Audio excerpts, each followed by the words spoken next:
muito bom dia! O seu NE1 está começando. Hoje é segunda-feira, dia 1º de setembro. E durante esse mês, o mundo todo reforça a importância de cuidar da saúde mental. Este é um dos assuntos desta edição. E você vai ver também donos de apartamentos de um conjunto residencial de Jaboatão dos Guararapes que tiveram um prédio interditado pela Defesa Civil há quase 20 anos. Lutam por uma indenização que pode nem chegar. É que o prédio havia sido condenado porque oferecia risco.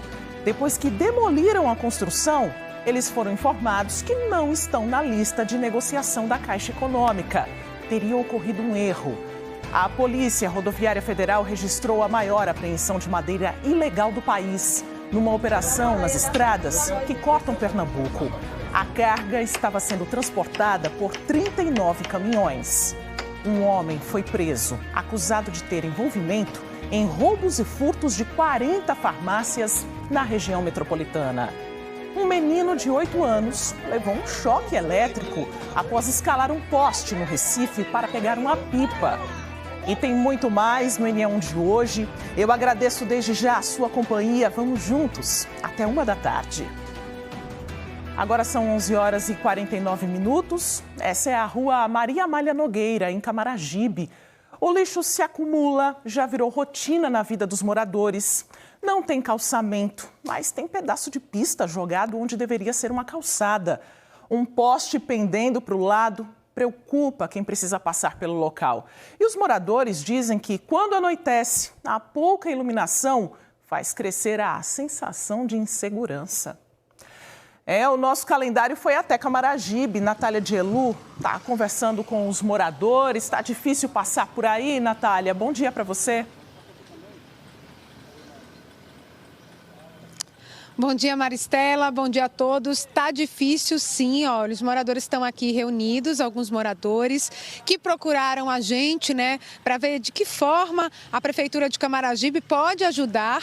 Curioso, Davidson, que aqui, o nome desse bairro, qual é o nome desse bairro? É Rua Maria Amália de Nogueira, Celeiro das Alegrias, conhecido por Celeiro.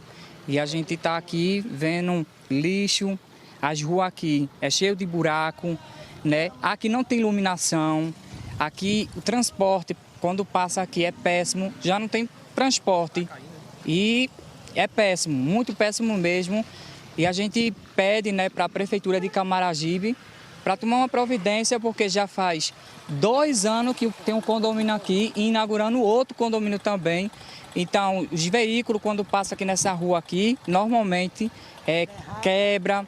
Os veículos caem, motoqueiro que faz entrega de farmácia, Uber também, o poste ali já está caindo já. Então aqui, Celeiro das Alegrias não tem alegria, só tem tristeza. Infelizmente, aqui a Prefeitura de Camaragibe não faz nada. Já virou uma novela nesse município aqui de Camaragibe e é muito triste, lamentável. A gente sofre muito, bastante com essas coisas. Davidson, Celeiro das Alegrias Futuras, o nome do bairro, como ele falou aqui, o abandono é imenso. A gente vê nessa área aqui, além de não ter asfalto, a água se acumula aqui ao redor, muito lixo. Mais na frente dá para ver também um poste que está torto, assim, Vocês disseram que não tem iluminação. Qual é o nome da senhora? Meu nome é Márcia. A gente não tem iluminação. Esse é o único acesso que a gente tem direto à integração, Os trabalhadores que precisam pegar o metrô, o ônibus, o único acesso mais acessível seria esse. E você vê que não é tão longo e que a Prefeitura não reage.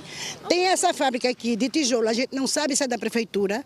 Então, isso tudo acarreta lixo, assalto, tem motoqueiro que cai, já teve carro que perdeu, eu não sei dizer o nome, mas que perdeu a frente do carro aqui, derrapando.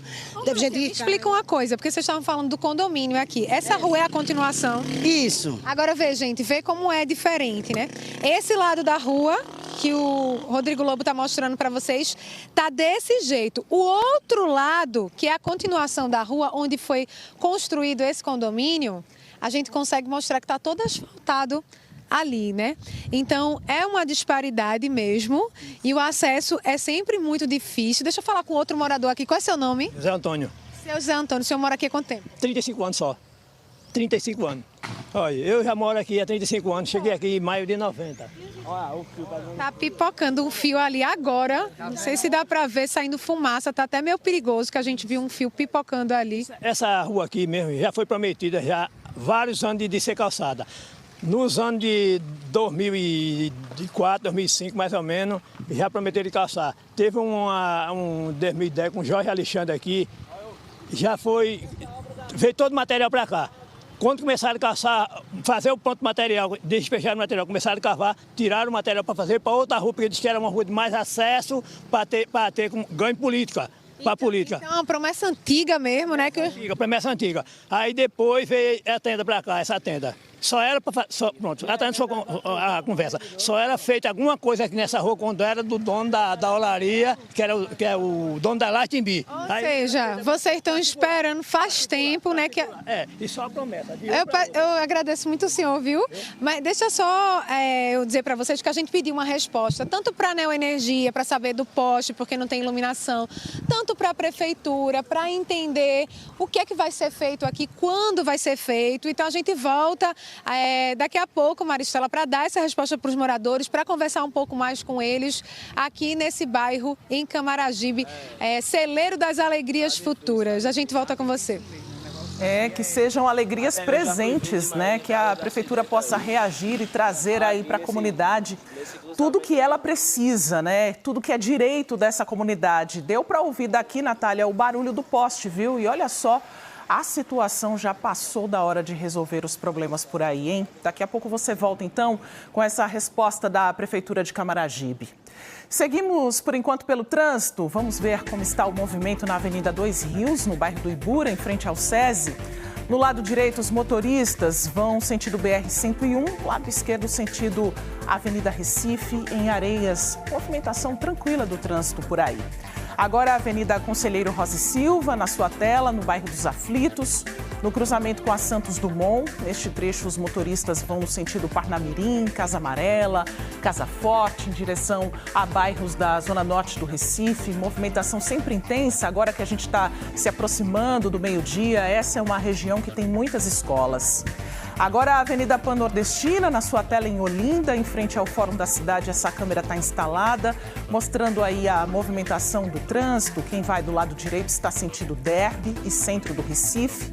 Lado esquerdo, sentido Terminal de Integração da PE15 e bairros de Paulista, sem congestionamentos por aí. E Elvis Lopes está no trânsito também. Avenida Agamenon Magalhães, sentido Derby, ele está mostrando esse trecho aí que já fica perto da Avenida João de Barros, no Espinheiro, e a movimentação ficando mais intensa aí do trânsito a partir do momento que as pessoas vão saindo para os seus compromissos, da hora do almoço. Elvis está parado aí no semáforo, obedecendo a sinalização de trânsito, e a gente aproveita para dar uma olhada aí no movimento na região. E 180 mil pessoas usam o metrô do Recife todos os dias. Um meio de transporte importante para os moradores da região metropolitana. Quando o metrô para, é sufoco, viu? Filas enormes nos terminais de ônibus, passageiros atrasados para os compromissos. Como a gente viu na semana passada, quando a linha Sul parou 3 dias. Ficou aí sem funcionar por causa de problemas na rede elétrica. Curioso é que há exatamente 1 ano o metrô do Recife deixou de circular aos domingos para que fossem feitos os serviços de manutenção nas linhas Sul e Centro. Sem o metrô, os passageiros precisam pegar mais ônibus, seguir a pé ou usar um transporte por aplicativo, o que deixa o trajeto mais demorado e mais caro também.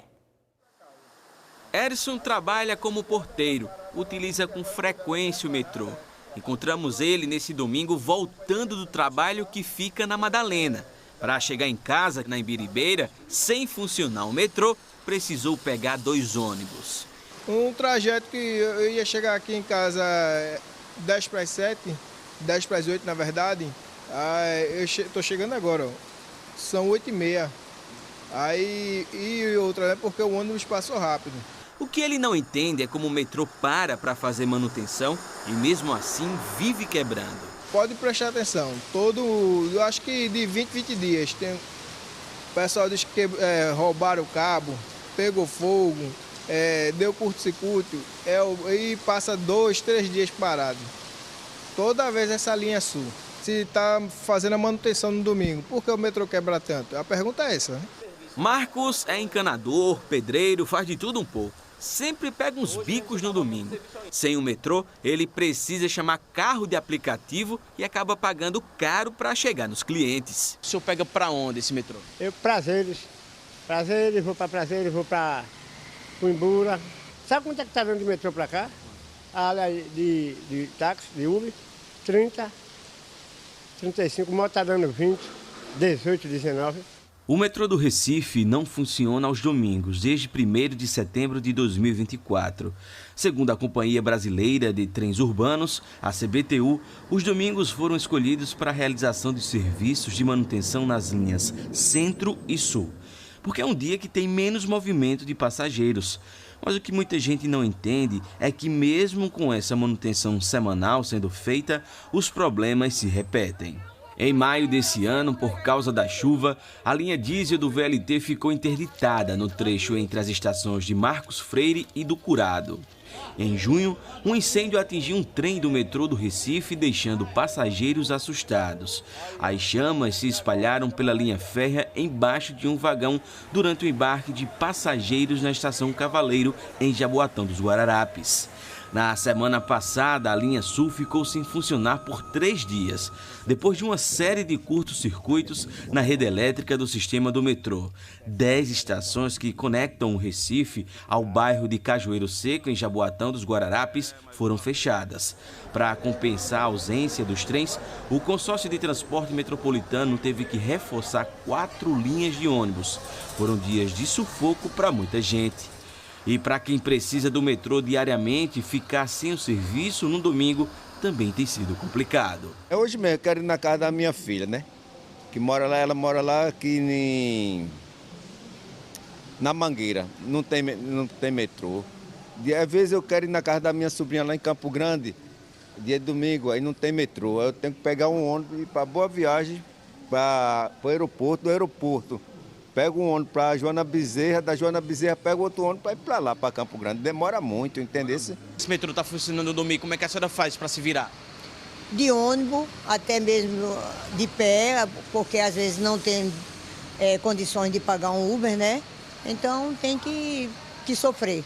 Mas pesa um pouquinho no bolso. Pesa sim, porque às vezes você tira até de compromisso, porque chegar ao trabalho, não é? Às vezes faltando alguma coisa, você tem que se locomover para vir a uma feira, mas é um sofrimento. Dona Janete sempre precisa sair aos domingos e reclama da dificuldade. Quando o metrô está funcionando, o trajeto dela leva poucos minutos, mas agora de ônibus chega a demorar horas. Horrível, horrível. Olha, o metrô ajuda muito, viu? Ajuda. Mas negócio é dia de domingo sem metrô. Porque em Boa Viagem. Tem que chamar a Bezerra para pegar Boa Viagem. É muito complicado, amor, muito complicado. Eu nunca. E quando não está quebrado. E quando está quebrado, ponto. É um caos, é muito. Deus me livre, é um descaso, viu? E a gente foi procurar saber o porquê de tantos problemas no metrô, mesmo passando por manutenção todos os domingos. A CBTU falou sobre o assunto. Na verdade, a nossa manutenção acontecia das meia-noite até as 4 da manhã. Mas a onda de serviços, o volume de serviços foi aumentando tanto que a gente teve que optar por um dia, sacrificar um dia para que os técnicos pudessem trabalhar com mais tranquilidade para diminuir os efeitos das ações devido, claro, aos desgastes do equipamento. A gente já é público e notório que precisamos de recursos da ordem de mais de 3,5 bilhões de reais, então as equipes trabalham no domingo. Como nesse momento mesmo, a gente adquiriu recentemente 12 quilômetros de trilho e já estamos colocando ali, começando o serviço com a empresa que foi contratada para fazer a troca dos trilhos ali no ramal, que vai de Cavaleiro até Jaboatão. Então, são serviços de trilhos, serviços de dormentes, a parte toda de lastro, rede aérea, manutenção em subestação, treinamento. equipamento. Então, são várias ações que acontecem no domingo, qual é o dia que a gente carregava em torno de 40 a 50 mil pessoas, um terço do que a gente carrega normalmente durante a semana. A gente precisa dessa monta de dinheiro para que a gente volte a recuperar, porque cada dia que passa os motivos vão aumentando, porque vai acontecendo a degradação do equipamento. É um equipamento que dá mais de 450 viagens por dia, tanto na linha centro como na linha sul. São muitas viagens o tempo todo, desgasta trem, desgasta maquinário, desgasta rede aérea, problema de energia. E nesse a gente teve um problema que acabou, além de rompimento em 3 pontos, a gente pensava que era só em 2, teve mais um também na estação Largo da Paz, como também arrastou durante mais de centenas de metros a rede aérea. Na semana passada, a gente mostrou aqui no NE1 o ministro da Casa Civil, Rui Costa, falando que a gestão do metrô do Recife deverá ser oficialmente transferida do governo federal para o governo de Pernambuco. Ainda de acordo com o ministro, após o repasse, o metrô deve passar por um processo de concessão e privatização. A governadora Raquel Lira falou sobre o assunto. A gente tem um plano de investimento e de discussão sobre o metrô do Recife. Todo mundo sabe que o metrô sucateado, as pessoas sofrem muito com a incapacidade de conseguir se locomover na região metropolitana do Recife, que tem um dos piores trânsitos do Brasil e do mundo. E o metrô é um método de transporte em massa que há muito tempo não tem investimento. Está sucateado, eu tenho lutado muito junto ao governo federal e tenho a sensibilidade do ministro Jader, do ministro Rui Costa, para que esses investimentos aconteçam agora. Liberaram algo em torno de 100 milhões de reais que vão ajudar nas dormentes, nos trechos mais críticos, onde havia risco de tombamento do metrô, e esses investimentos estão acontecendo. Agora é o passo seguinte: existe uma modelagem junto com o BNDES sendo feita para a concessão do metrô. Existem alguns acordos que precisam ser concluídos no que diz respeito aos investimentos necessários para poder fazer uma concessão. A concessão é uma decisão, sim. O governo do estado de Pernambuco com o governo federal, eu disse a eles que seria parte da solução desde que houvesse os investimentos do governo federal para manter qualquer tipo de operação de pé. E isso exige que o governo federal faça um aporte de mais de 3 bilhões de reais, com garantia para que qualquer tipo de contrato feito tenha execuibilidade, senão a gente vai trabalhar aqui sem ter parceiro privado que possa querer esse investimento. E o governo federal assumir essa fala toda desde o primeiro momento, isso precisa ser colocado no papel, acertado, que a manutenção de todos os empregos via a CBTU serem mantidos das pessoas que trabalham no metrô, inclusive sendo aproveitadas em eventual nova concessão. A gente segue com outros assuntos. Toda segunda-feira é dia de pegar a dica com o G1 Pernambuco e organizar a semana com serviços de graça disponíveis na região metropolitana. O QR Code com esse roteiro está na nossa tela, na tela da sua TV. É só apontar a câmera do seu celular para ele e seguir aí para a reportagem. Tem curso de capacitação profissional, são aulas online e existem 3.000 vagas disponíveis em Pernambuco. O Centro Universitário dos Guararapes, UniFG, oferece serviços de saúde gratuitos no Recife e em Jaboatão. Tem fisioterapia, nutrição, terapia. Outra dica bem legal também é o mutirão odontológico do Centro Universitário Maurício de Nassau. É na Clínica Escola de Odontologia da instituição. Ficou curioso? Olha, tem muito mais nesse roteiro que o G1 preparou para você. Então vai lá, acessa, é bem rapidinho, só apontar a câmera do seu celular para o QR Code que está aqui na nossa tela.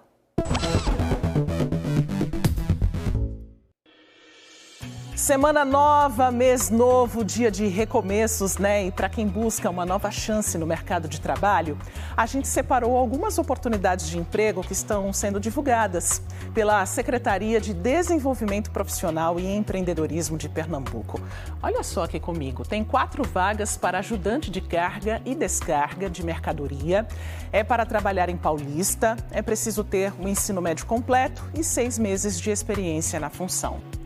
Tem oportunidades também para você que é técnico de refrigeração, que trabalha com instalação, é para trabalhar na capital pernambucana, são 3 oportunidades. Se você tiver o ensino médio completo e 6 meses de experiência, já pode se candidatar a uma das vagas. 10 vagas para pedreiro, é para trabalhar em São Lourenço da Mata. O ensino médio não precisa ser completo, mas é preciso ter 6 meses de experiência na função, tá? O salário para essas vagas foi informado, é de R$ 1.803,42. Tem vagas também para auxiliar de limpeza, para trabalhar no Recife. Olha só a quantidade de vagas, 115 exclusivas para PCD. O ensino fundamental completo, 6 meses de experiência na função e você já pode se candidatar a uma dessas oportunidades. Vai lá no cedep.pe.gov.br que tem outros detalhes sobre essas e outras vagas. Boa sorte aí aos candidatos. Agora a gente fala sobre as novidades de um programa que assume o custo de parte do aluguel de famílias inscritas no CadÚnico, aqui no Recife. É o programa Tô em Casa. Quem conta pra gente é Daniele Fonseca. Oi, Daniele, o que muda a partir de agora, hein? Boa tarde para você. Boa tarde para você também, Maristela, para quem está nos acompanhando. Olha, nesta etapa de agora vão poder participar os donos de casas, de apartamentos que querem cadastrar seus imóveis para fazer parte desse programa. Eu falo ao vivo aqui da Prefeitura do Recife e a gente convidou para essa entrevista, para falar mais sobre o assunto, João Charamba. Ele é chefe do gabinete do Promorar aqui do Recife. Então, qual é o perfil desses proprietários, né, desses donos de casas e apartamentos que querem participar do programa? Boa tarde, seja bem-vindo. Boa tarde a todos em casa. Veja, o perfil, esse é um programa inovador para a Prefeitura, né? É um projeto piloto, é o primeiro no Nordeste, que é um programa de locação social. É interessante a gente entender a dinâmica e a ideia. O perfil do imóvel, a gente tá buscando no mercado imóveis até R$1.000 de valor de locação. Esse imóvel vai ser cadastrado, então o proprietário, nesse momento, ele acessa a plataforma, acessa o Conecta Recife, vai estar lá um bannerzinho do Tô em Casa, ele segue o Tô em Casa e ele vai preencher os dados do imóvel e dados do proprietário. Nesse pré-cadastro é isso. A Prefeitura ela deve arcar até R$600 do valor dessa locação de R$1.000. Então o valor tem que ser até R$1.000 e a Prefeitura arca com até R$600. Agora, quais são os critérios para cadastrar esse imóvel? Veja, para cadastrar o imóvel, claro, o imóvel tem que estar numa boa condição de habitabilidade, né? O imóvel não pode estar numa área de risco. O imóvel ele tem que ter comprovações da propriedade do imóvel, pode ser o registro do imóvel, uma promessa de compra e venda, enfim, que possa comprovar. O imóvel não pode ter débitos para com a Prefeitura do Recife, no caso, débitos de IPTU, e são os requisitos básicos são esses. E está, claro, na cidade do Recife, no município do Recife. Pode ser em qualquer bairro da cidade do Recife. Qual é a vantagem de participar disso para o caso de um dono, de um apartamento, de uma casa? Nós estamos querendo atingir, inclusive, bairros onde a gente tem uma baixa ocupação desses imóveis para locação, estimular o mercado também nesse sentido e, claro, também diminuir o nosso déficit habitacional, né? A gente sabe que 85% do déficit habitacional na cidade do Recife é ônus excessivo do aluguel. E a gente quer atingir essa população. Agora, para o imóvel, para o proprietário do imóvel, nós temos a garantia aí que durante 3 meses, ou seja, parte desse aluguel que é pago pela Prefeitura, não é pago ao locatário. Ele é direto na conta do proprietário do imóvel. Isso para também a ele dar uma garantia que esse valor vai ser pago. Para a gente esclarecer isso bem direitinho, até mesmo batendo na tecla mais uma vez, não se trata de um financiamento, de um empréstimo. O programa ele é justamente para bancar aí R$600 num aluguel que é de R$1.000. Exatamente, é para bancar o aluguel. Foi muito bem colocado. Não é um financiamento, nós estamos falando de aluguel, locação, aluguel. Nós vamos pagar parte desse aluguel. Agora, as inscrições para outra parte da história, né? As famílias já estão todas cadastradas, mas quem pode participar? Quais são essas pessoas que vão poder participar agora do outro lado, né? Querendo um aluguel, querendo um imóvel para morar. Nós estamos atingindo famílias que têm até 3 salários mínimos, que nunca foram atendidas em algum programa habitacional, receberam um habitacional através de um programa de habitabilidade social. Então, o nosso foco é esse público aí nesse baixa renda. Mulheres chefes de família, famílias com pessoas com deficiência, é isso. Muito obrigada pela participação, João. Gente, então reforçando mais uma vez, para as famílias que estão cadastradas, essas já atingiram, tá, o limite de vagas. Agora estão abertas as inscrições para quem tem algum imóvel, para quem é dono de apartamento ou de casa, e tudo isso é feito lá pelo aplicativo Conecta Recife. Maristela. Obrigada, Daniele, pelas informações. A gente segue agora com informações do trânsito. Elvis Lopes está circulando, está pela Abdias de Carvalho, aí sentido BR-232. Esse trecho é no bairro do Prado e a gente observa a movimentação do trânsito agora ao vivo. Passamos do meio-dia, 12h13, as pessoas se deslocando aí para os compromissos, da hora do almoço, aquele intervalo ali do trabalho para resolver alguma pendência, buscar filho na escola. E a gente acompanha a movimentação, semáforo fechado, Elvis Lopes paradinho por aí, obedecendo essa sinalização aí no bairro do Prado. E a gente observa a movimentação do trânsito ao vivo. Agora sim, semáforo aberto e os carros aos poucos vão saindo aí sentido BR-232.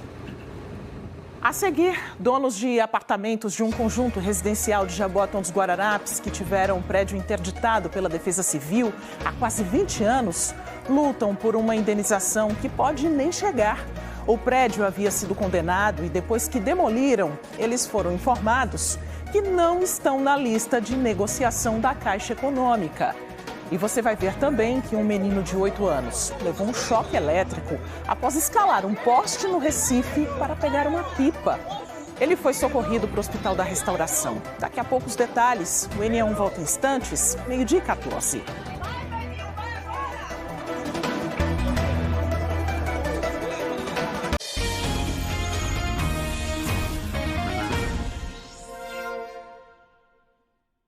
Os donos dos 32 apartamentos do bloco 39 do conjunto residencial Marcos Freire, em Jaboatão dos Guararapes, vivem um pesadelo há quase 20 anos, quando tiveram que desocupar os imóveis às pressas. Desde então, eles aguardam uma resolução do problema, enquanto vivem em casa de parentes ou pagando aluguel. E quando eles pensaram que tudo estava resolvido e seriam indenizados, tiveram mais uma surpresa. Apenas os moradores do bloco 39 não seriam contemplados com a indenização paga pela Caixa Econômica Federal. Tudo que havia no local foi abaixo. Um prédio do tipo caixão com 32 moradias. Era o bloco 39, no bairro de Marcos Freire, em Jaboatão dos Guararapes. E ainda 6 imóveis em volta. O lugar está isolado para novas construções, enquanto os donos dos apartamentos demolidos estão sem saber como seguir a vida. Foi com muita dificuldade que a gente comprou, né? Foi com muito suor. Eu trabalhei a minha vida inteira para a gente adquirir esse bem. E de repente a gente vê sem ele. E agora derrubaram e a gente fica a mercê. Não tem uma resposta, não tem uma conversa, a gente fica assim, sem saber de nada e a gente está esperando. A demolição foi feita no dia 30 de abril deste ano. Quem é que não sonha em ter uma casa própria, hein? Isso é sonhos indo embora aí, ó. O prédio foi construído entre as décadas de 1980 e 1990. Era monitorado pela Defesa Civil de Jaboatão dos Guararapes e foi interditado. A equipe de engenharia registrou que o bloco 39 apresenta instabilidade estrutural sem condição de habitabilidade, cujo grau de risco é R4, muito alto, implicando em sua imediata interdição, bem como por segurança dos 6 imóveis existentes no seu entorno. O documento é de junho de 2006. Os moradores tiveram que deixar o prédio. Naquele mesmo mês, a Caixa Econômica também informou que a companhia seguradora vistoriou o bloco em questão e constatou a necessidade de desocupação imediata das unidades, a fim de preservar a integridade física de seus moradores. O termo de desocupação deveria ser preenchido e assinado por cada mutuário com financiamento ativo. Os donos dos 32 apartamentos entraram na justiça reivindicando indenização por danos materiais e morais. Foi feita nova perícia no prédio e a justiça considerou que houve má utilização das unidades habitacionais pelos próprios ocupantes, o que afasta a responsabilidade por danos materiais e morais por não ter ficado constatado vício, ou seja, falha de construção. A decisão foi do juiz Hélio Silvio Ourem Campos. A atual advogada que representa os donos dos apartamentos do Bloco 39 diz que também houve erros da antiga equipe de advocacia que acompanhava o caso. E, diante de tudo, os moradores perderam a causa. O processo judicial deles foi ajuizado, mas ele foi conduzido de forma inadequada houve uma perícia conduzida de forma inadequada. A perícia afirmava à época que o vício construtivo do imóvel, do prédio Caixão, não tinha sido causado por eles, tinha sido causado pelos moradores. Não foi culpa da Caixa, mas culpa dos moradores, segundo eles afirmam. E por conta disso, o processo foi sendo negado consecutivamente até ser extinto e negado na Justiça, definitivamente. A indenização foi negada, mas a demolição foi autorizada. Os moradores estão sem o dinheiro, sem os apartamentos e sem saber se a situação vai ser resolvida como eles querem.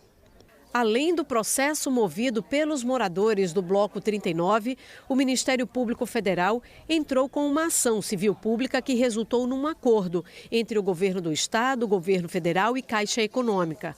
A resolução 480 do ano passado estabelece indenização de até R$120 mil por unidade habitacional para os donos e ocupantes dos apartamentos de 431 prédios do tipo Caixão interditados com risco de desabamento em Pernambuco. O pagamento já está sendo feito. O bloco 39 do conjunto Marcos Freire está na relação das edificações e, por isso, a Justiça determinou a demolição do prédio. A decisão é de 4 juízes: Cláudio Kittner, juiz federal, e José André Machado Pinto, Sérgio Paulo Ribeiro da Silva e Rafael Sindoni Feliciano, juízes estaduais.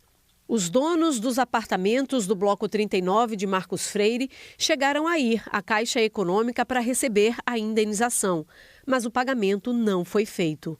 Os moradores receberam este documento que confirma que o prédio está na lista do acordo, mas que foi identificado vínculo com uma ação judicial com recursos rejeitados no STJ, o Superior Tribunal de Justiça. É a ação que os moradores perderam a causa. Assim, os proprietários foram considerados inaptos à adesão ao acordo e não receberam o dinheiro referente aos apartamentos que já foram demolidos.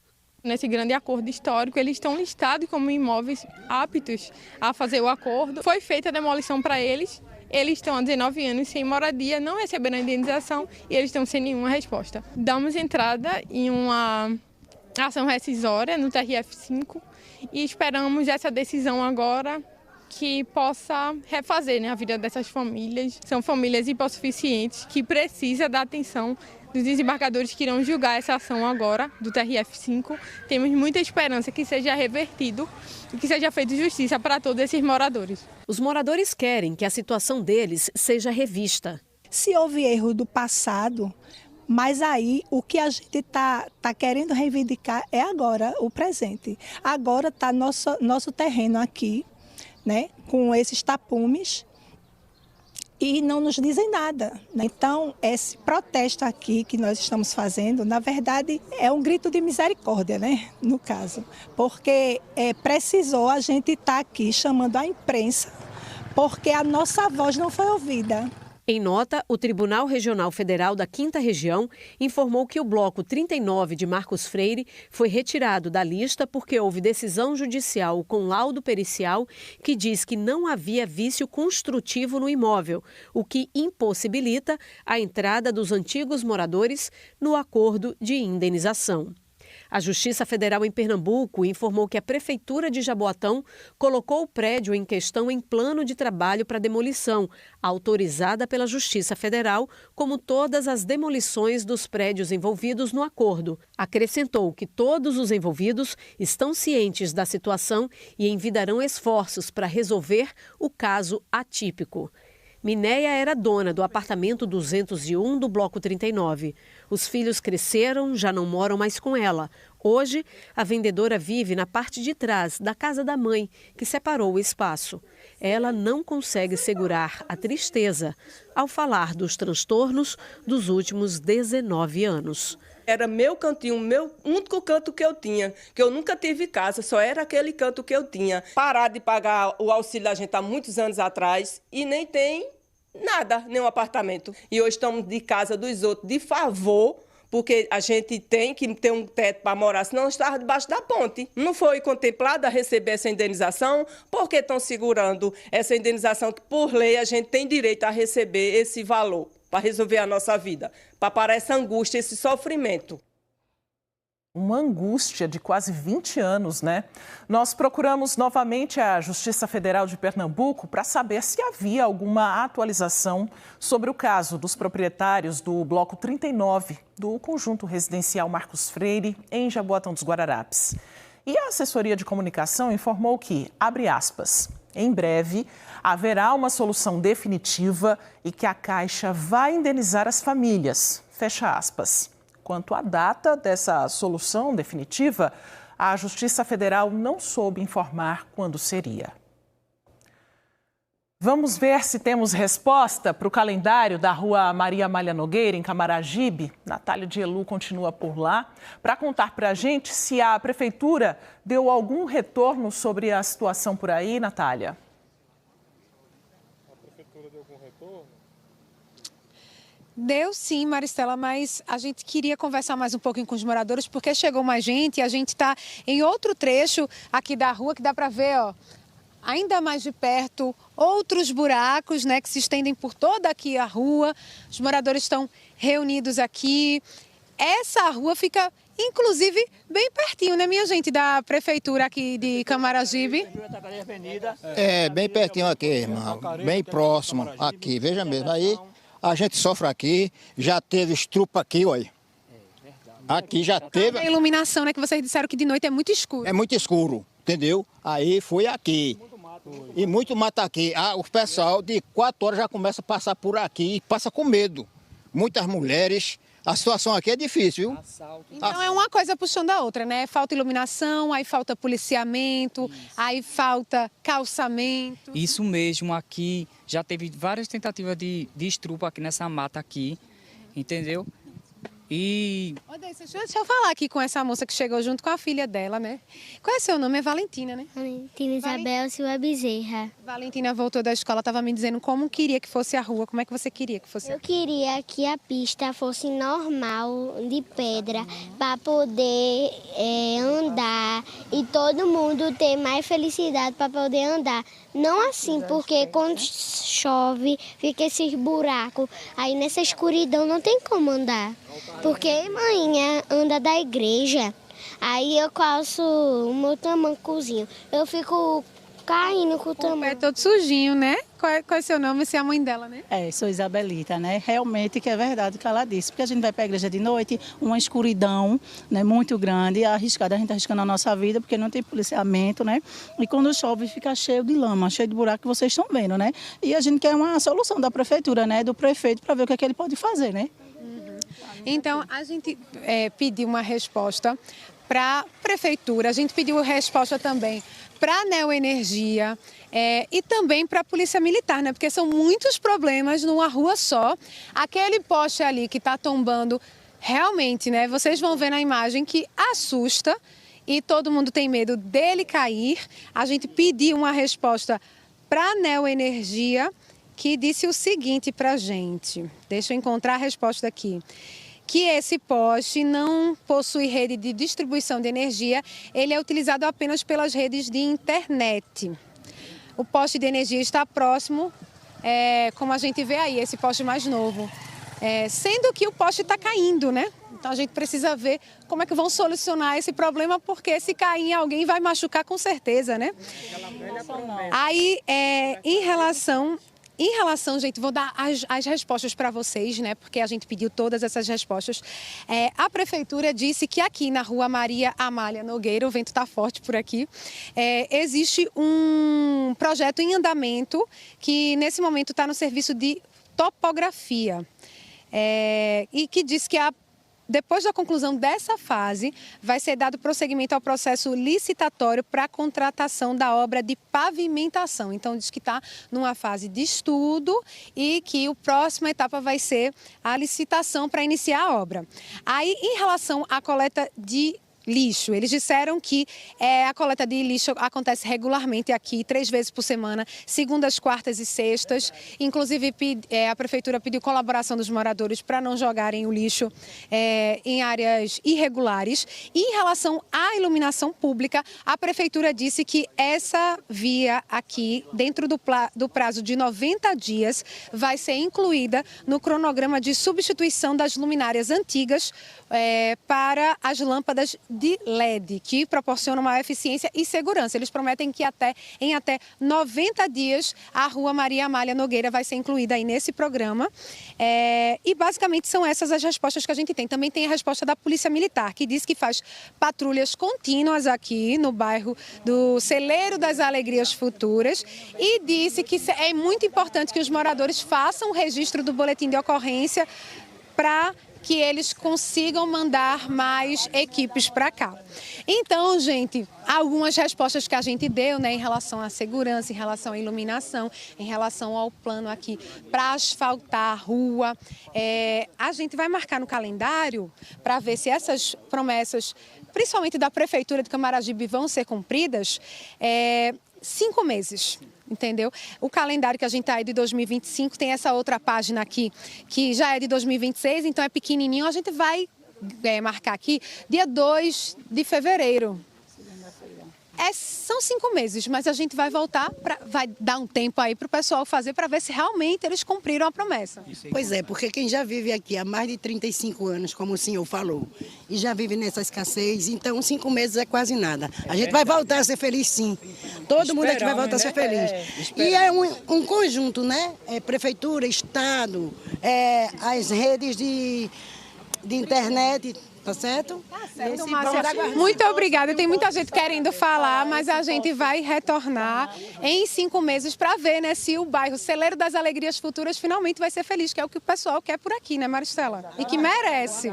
Bora ver, né, se essa alegria chega antes mesmo de fevereiro, mas o nosso calendário já está marcado, a nossa volta da nossa equipe para ouvir mais uma vez os moradores e quem sabe, né, a gente consegue visualizar também todas as mudanças que eles precisam. Em relação ao calçamento, à iluminação, olha só, o poste quase caindo, colocando em risco essa comunidade. São muitas coisas que precisam ser feitas por aí, né, Natália? Em fevereiro, então, a gente está de volta.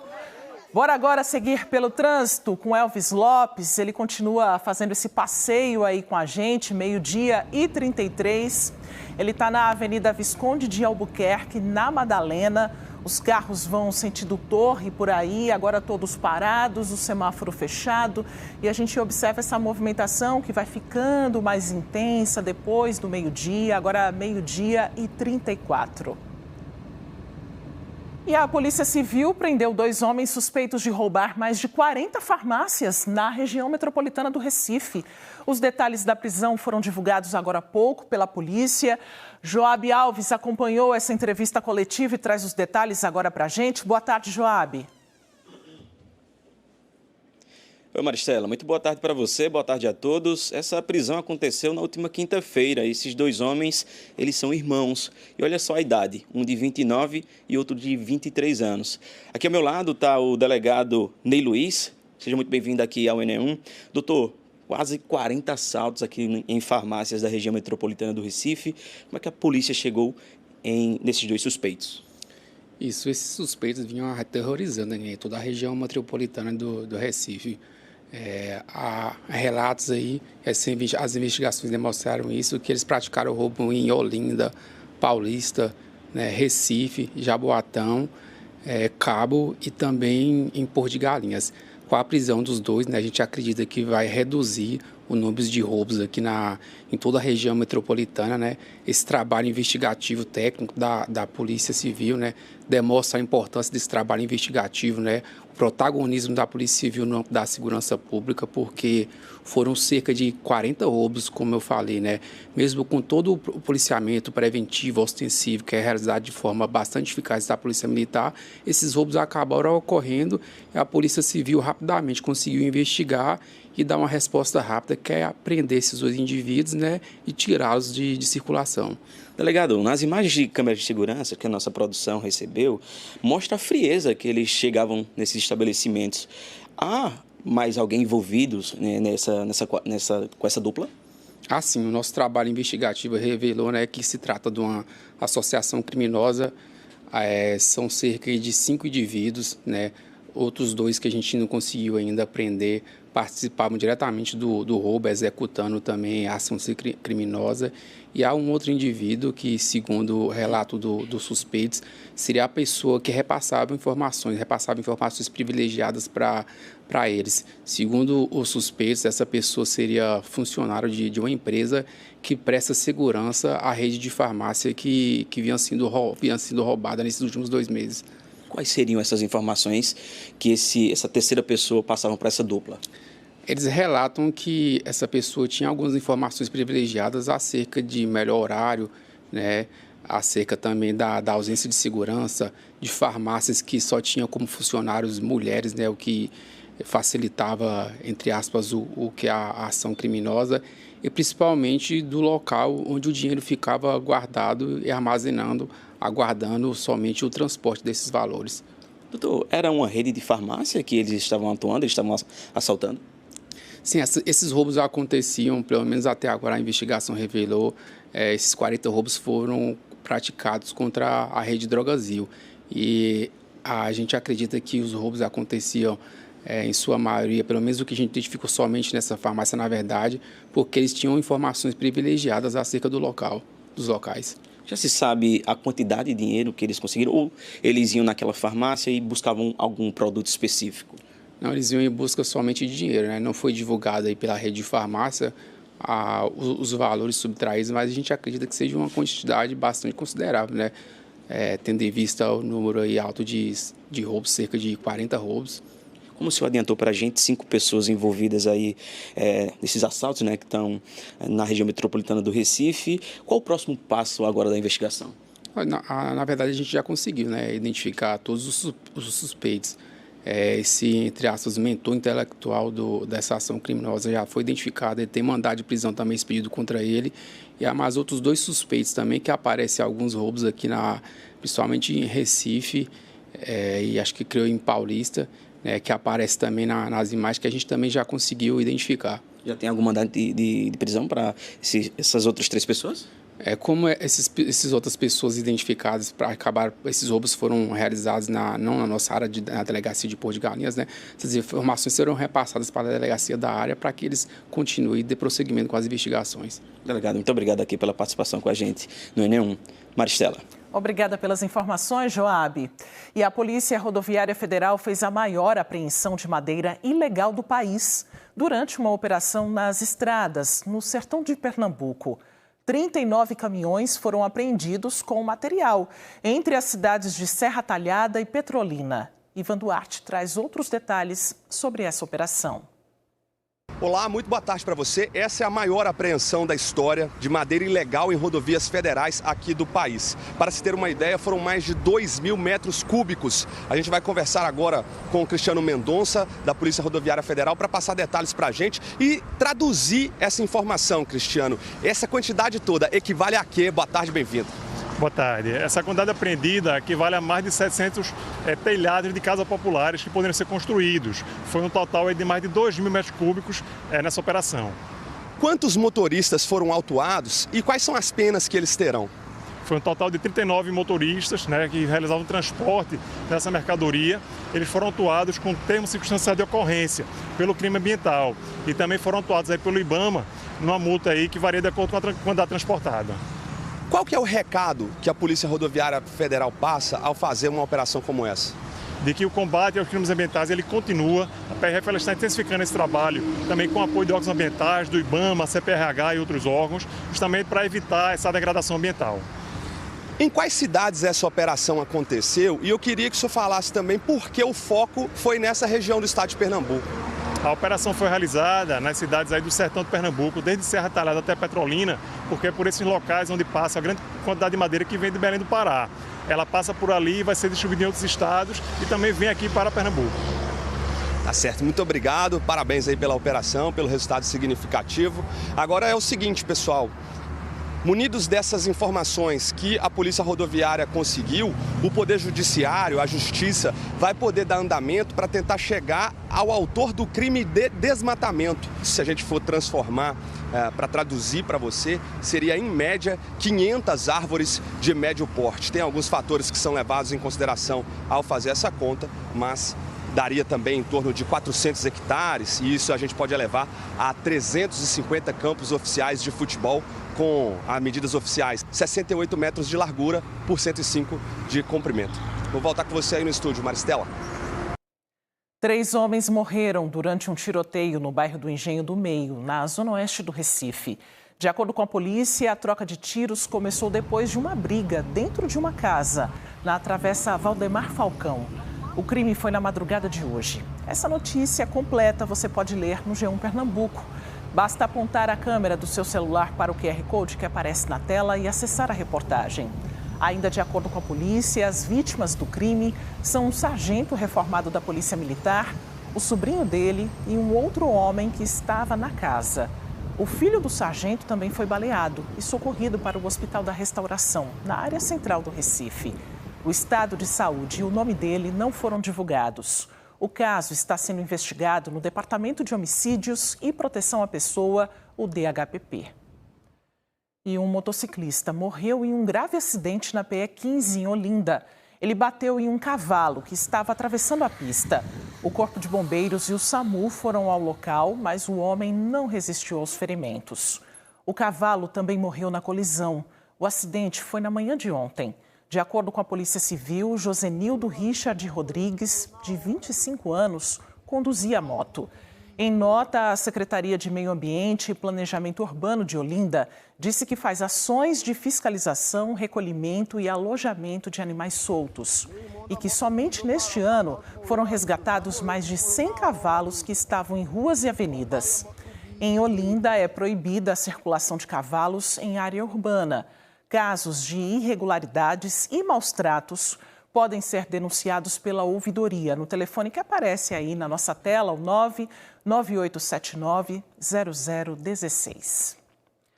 E seguimos pelo trânsito do Recife com imagens da Rua Amélia para você, na Zona Norte, ali no bairro das Graças. Os motoristas vão sentido Agamenon Magalhães e a gente observa a movimentação bem intensa aí da circulação de carros, ônibus, veículos aí na Zona Norte do Recife. Elvis Lopes fazendo esse passeio por alguns pontos. Quem sabe essa não é a sua rota, você já vai observando o trânsito e também pensando em caminhos alternativos para se livrar aí do engarrafamento, da lentidão no trânsito aí na região. Um menino de 8 anos levou um choque elétrico após escalar um poste no Recife para pegar uma pipa. Bora dar uma olhada na imagem que foi feita quando ele estava preso em cima do transformador de energia. Os moradores gravaram e enviaram para o nosso canal Globo e para o G1 Pernambuco. Ele ficou no local esperando o resgate. Muitas pessoas se aglomeraram no local e colocaram colchões no muro próximo ao poste para amortecer uma possível queda do menino. O Corpo de Bombeiros informou que foi acionado, mas não chegou a atuar nesse caso, pois funcionários de uma empresa de instalação de internet conseguiram retirar a criança colocando uma escada junto ao poste. O SAMU levou o menino para o Hospital da Restauração e o quadro de saúde dele é estável. A ANEEL Energia informou que o menino tentava tirar a pipa que estava presa entre os fios. Durante a tentativa, ele entrou em contato com a rede elétrica e o sistema de proteção desligou automaticamente o fornecimento de energia, que foi restabelecido após o resgate da criança. Que susto, hein? Os grandes hospitais estaduais da região metropolitana do Recife vão passar por reformas significativas. O anúncio foi feito agora há pouco pela governadora Raquel Lira, no encerramento do programa Ouvir para Mudar, que percorreu 11 municípios do estado. O evento acontece neste momento na Escola Estadual Miguel Batista, no bairro da Macaxeira, aqui no Recife, e você acompanha as imagens. Durante entrevista à imprensa, a governadora anunciou um investimento de mais de R$1 bilhão em infraestrutura na região metropolitana do Recife. Maior parte desse investimento vai ser aplicada na saúde. A gente tem a alegria de anunciar R$1 bilhão de investimento em novas obras e ações para a região metropolitana do Recife. Para ser mais precisa, R$1 bilhão e 70 mil de investimento, que são para novas estradas, infraestrutura urbana, como os corredores norte, sul e leste-oeste, que deviam estar prontos desde a Copa do Mundo e que vão ser feitos agora por nós, com o Terminal Integrado de Camaragibe. Muito investimento para mais acesso à água, com novas estações de tratamento de água, como a de Charneca, no Cabo de Santo Agostinho, águas que garantem a população da região metropolitana do Recife poder conviver melhor com acesso à água, com menos rodízio e mais água na torneira. A governadora Raquel Lira anunciou também investimentos de mais de R$2 bilhões na segurança pública. Está prevista a construção de delegacias e de novos batalhões de polícia militar. Na área de segurança pública, o montante total que nós estamos investindo é R$2 bilhões e 300 milhões. Para isso, a gente precisava garantir nova frota, novos equipamentos, colete à prova de bala, armamento, arma longa, arma de uso pessoal, investimento em sistema de inteligência. Hoje a gente lança obras como a Delegacia da Araçoiaba, a Academia Integrada de Defesa Social, é importante dizer, lá na cidade de São Lourenço da Mata, batalhões em Camaragibe, batalhão no Cabo de Santo Agostinho, batalhões novos que irão reforçar a presença da segurança pública no nosso estado. Entre os destaques do JH, você vai ter informações sobre a seca em estados do Nordeste e também sobre um terremoto fora do país. Oi, Kovalik. Olá, daqui a pouco a gente se encontra no Jornal Hoje e você vai ver. Equipes de resgate buscam desaparecidos no Afeganistão depois de um terremoto que matou mais de 800 pessoas. É um trabalho difícil porque a região é muito montanhosa. O tremor devastou alguns vilarejos. O Afeganistão pediu ajuda internacional. A seca que atinge vários estados do país. Metade dos municípios da Paraíba está em situação de emergência, sem chuva e sem irrigação. Agricultores lamentam os prejuízos. O JH mostra também como funcionava o esquema de falsificação de sabão em pó. Mais de 700 toneladas de matéria-prima foram apreendidas. Você vai ver quais foram os prejuízos para os consumidores. Um risco para a aviação são as pipas. Uma concessionária que administra 16 aeroportos do país disse que este ano encontrou 802 pipas em 9 desses aeroportos. E você vai ver também que já começaram os preparativos para o julgamento do ex-presidente Jair Bolsonaro a partir de amanhã. A primeira turma do Supremo vai decidir se Bolsonaro e 7 aliados cometeram crimes para garantir a permanência do ex-presidente no poder. É a primeira vez que um ex-ocupante do cargo mais alto da República será julgado por atentar contra a democracia. Daqui a pouco a gente se encontra no Jornal Hoje. Até já. O assunto agora é saúde mental e este mês ganha a cor da campanha. O setembro é amarelo. Um alerta para questões que podem levar a uma tristeza profunda. Nós convidamos o médico psiquiatra Tunay Galvão. Boa tarde, doutor Tunay. Seja bem-vindo ao NE1, a nossa casa, a casa dos pernambucanos, as pessoas que assistem agora a gente, doutor Tunay, com esse assunto tão importante, né? A gente tem esse mês de campanha, mas na verdade é uma campanha que deve permanecer durante todo o ano. Por que falar tanto sobre saúde mental? Boa tarde, Maristela. Boa tarde a todos que nos assistem. É uma oportunidade imensa falar um pouco sobre saúde mental nesse mês em especial, onde nós temos a campanha do Setembro Amarelo, cujo lema esse ano é "Se precisar, peça ajuda". A importância de nós falarmos sobre saúde mental é que, embora suicídio seja uma causa de morte muito importante no mundo, sobretudo entre os mais jovens, ainda existem muitos tabus, sobretudo um tabu de buscar ajuda. E a gente tenta desestigmatizar, quebrar essa barreira para que as pessoas elas percebam a necessidade e a importância de buscar ajuda sempre que for necessário. E que comportamentos podem indicar que uma pessoa que está perto da gente está precisando de ajuda? Perfeito. Mudanças abruptas no comportamento, a diminuição de vontade de realizar as atividades, a reclusão social, a diminuição de energia, o aumento de irritabilidade, perder o prazer, perder o engajamento com a vida, isso pode sim ser um sinal de alarme, um sinal de alerta para que nós possamos ficar mais atentos. É importante citar que, embora na faixa etária jovem entre homens, suicídio seja uma causa importante de mortalidade, os homens eles têm um tabu muito significativo de buscar ajuda e muitas vezes de verbalizar a necessidade de ajuda. Então, uma campanha como essa, e sobretudo quando nós tentamos observar populações em risco, é importante também nós ficarmos atentos a esse grupo. Um grupo que socialmente não é muito aceito falar sobre as suas fragilidades, sobre os desafios que eles encontram no dia a dia. São sinais que a própria pessoa pode nem perceber? Eventualmente sim, mas a pessoa obviamente pode não perceber. Mas quando a gente fala de um adoecimento mais grave, é natural que aquele sofrimento ele seja muito importante, seja um sofrimento grande, que afeta o dia a dia. Então, talvez essas pessoas percebam, mas tenham muita dificuldade de verbalizar. Muitas vezes acredita que aquilo ali não é socialmente aceito e que elas não vão encontrar acolhimento nas suas palavras e acabam sofrendo só. Se ela não fala sobre o assunto, como eu posso ajudar? Perfeito. É muito importante que nós tenhamos uma postura de acolher sem julgar. Se a gente quer que alguém seja capaz de nos dizer alguma coisa, a gente tem que permitir que ela nos fale. Então, ter acolhimento, ter essa capacidade de ouvir, ter essa capacidade de acolher sem julgamentos, fazer orientações, sobretudo, é o mais importante. O contexto de um adoecimento mental, muitas vezes, é muito grave. E quando a gente diminui aquilo, você precisa se esforçar, só depende de você. Às vezes nós reforçamos esse estigma e nós fazemos com que aquela pessoa se sinta ainda mais culpada pelaquela condição. A maior parte das mortes por suicídio, elas acontecem em contextos de adoecimento mental. Mais de 90%, há estudos que falam em 97%. Então, tendo em vista que hoje a depressão é a principal causa e depressão tem tratamento, as condições de saúde mental em linhas gerais elas têm tratamento e são tratamentos efetivos, buscar ajuda pode diminuir significativamente esse cenário que nós temos visto, que é um cenário preocupante. Os números têm crescido no nosso estado, em Pernambuco e no Brasil todo, o que vem na contramão do que tem acontecido no mundo. No mundo, os números de suicídios têm diminuído. Então, nós precisamos mudar a forma como nós encaramos esses estigmas e nós precisamos, sobretudo, ter coragem de verbalizar, pedir ajuda, porque há muito que pode ser feito. Por que esses números têm crescido tanto? E a gente tem visto pessoas com quadros ansiosos e depressivos. Pois é. Existem muitas linhas, né, que tentam explicar isso e nossos números crescem na contramão, como eu falei, do restante do mundo. A Europa tem diminuído, os Estados Unidos também têm aumentado, as Américas de modo geral.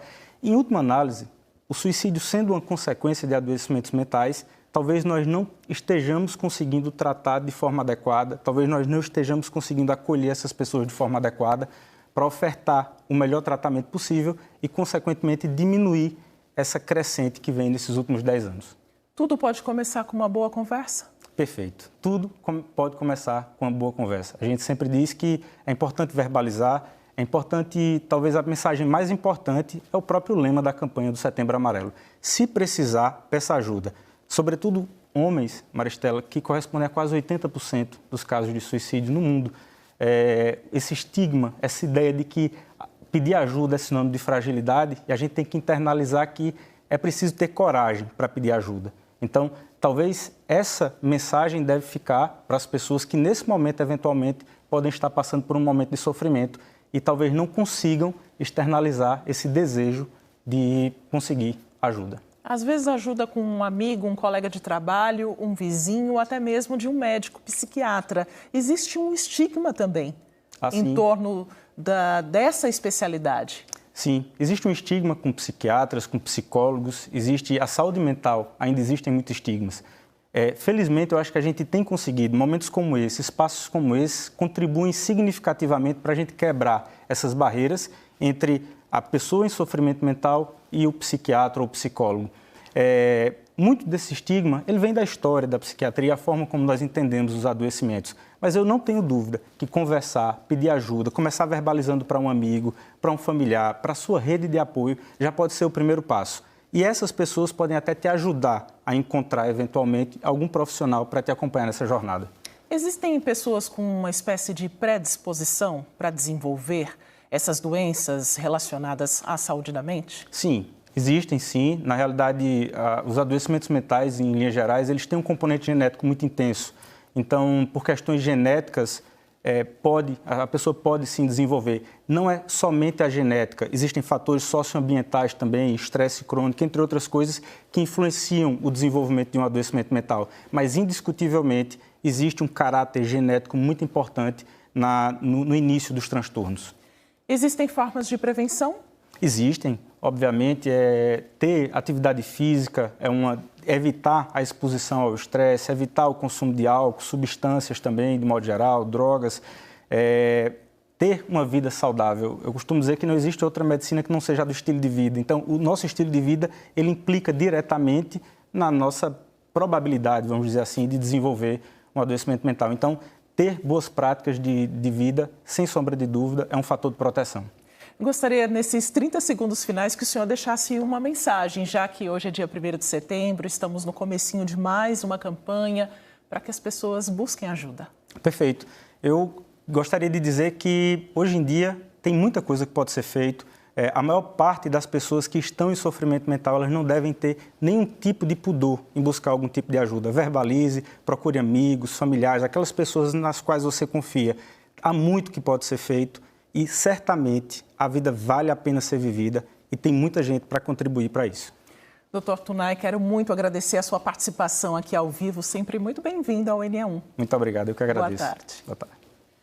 Bora seguir com imagens do nosso trânsito. Vamos lá para a BR-101, na cidade de Abreu e Lima. Neste trecho, os motoristas vão no sentido PE15, em Olinda e Macaxeira do Recife. Movimentação intensa aí do trânsito, semáforo fechado. Daqui a pouco os carros serão liberados, aí os motoristas vão seguindo aí o seu destino.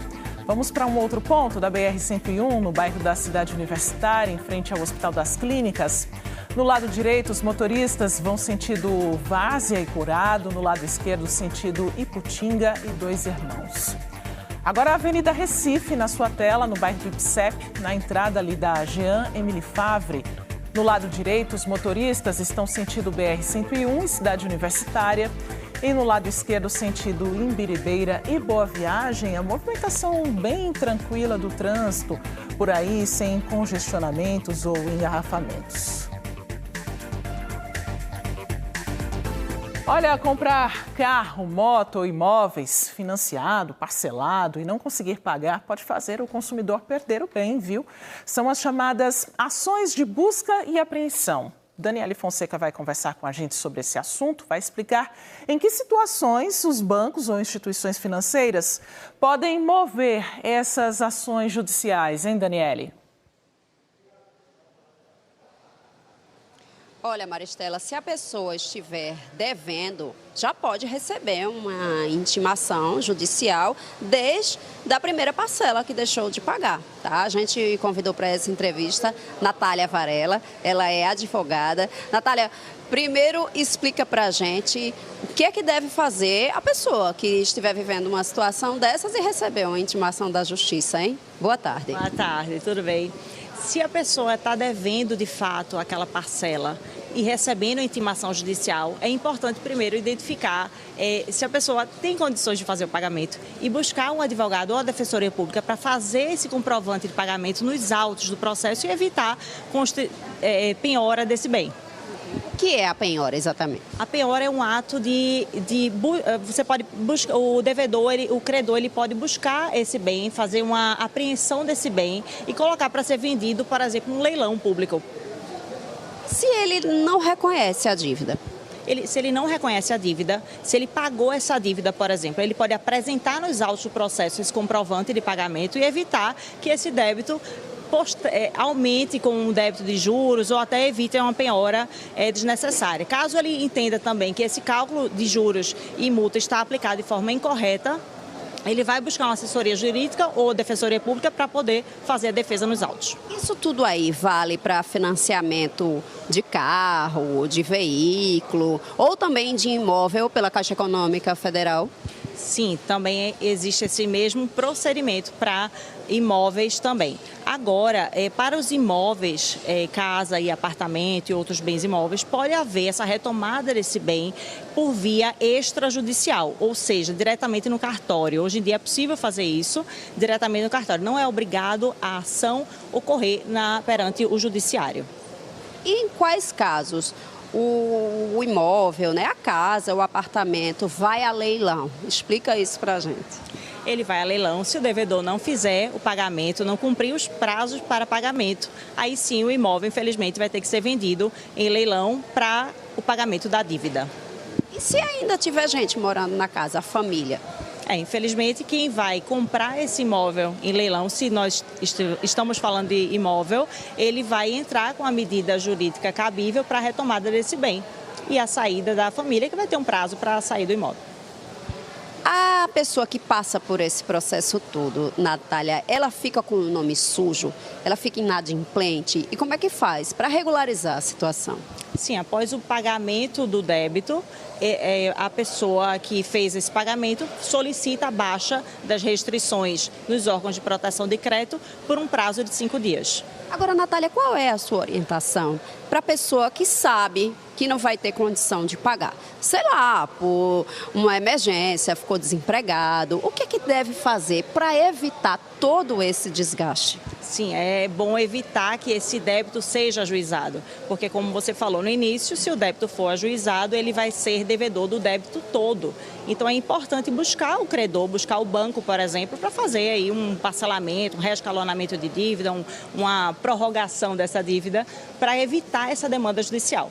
Isso aí que você falou, que ele está devendo uma parcela, se tiver a ação judicial vai ter que pagar todas de uma vez. Sim, exatamente. É bom realmente evitar, né, esse desgaste para não ter que passar por uma situação dessas, né? Muito obrigada pela sua participação aqui no NE1 de hoje. Imagina, a pessoa não tem dinheiro para pagar a parcela seguinte e acontecendo uma situação dessa, ter que pagar todas de uma vez, né? Que seja de um carro, de um automóvel, de um imóvel, uma casa. Ficam aí essas orientações para quem estiver vivendo uma situação assim, tentar aí botar o pé no freio para evitar qualquer prejuízo maior. A gente volta contigo aí no estúdio, Maristela. É isso, Daniele. Obrigada pelas informações. Agradeço demais a sua companhia. O NE1 volta amanhã e você, claro, pode rever e compartilhar as reportagens a qualquer hora no Globoplay. Uma ótima tarde, bom almoço para você. Fique agora com o Globo Esporte.